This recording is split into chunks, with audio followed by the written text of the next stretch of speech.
বাংলাদেশ বীর মুক্তিযোদ্ধাদের দেশ, এ দেশে রাজাকারদের ঠাঁই হবে না, সরাসরি বললেন আন্দালিব রহমান পার্থ।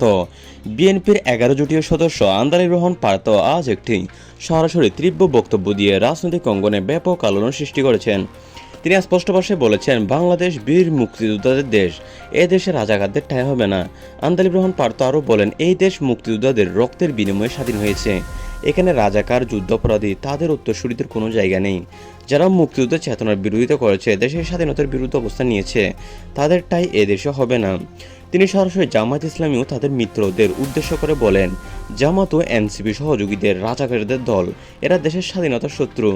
আমরা স্পষ্টভাবে বলছি, এদেশে বীর মুক্তিযোদ্ধাদের রাজাকারের নয়। তার এই বক্তব্য রাজনৈতিক মহলে তীব্র প্রতিক্রিয়া সৃষ্টি করেছে। বিএনপি নেতাকর্মীরা এটাকে সমর্থন জানালেও জামায়াত ইসলামী কয়েকটি দলের মধ্যে তীব্র ক্ষোভ দেখা যাচ্ছে।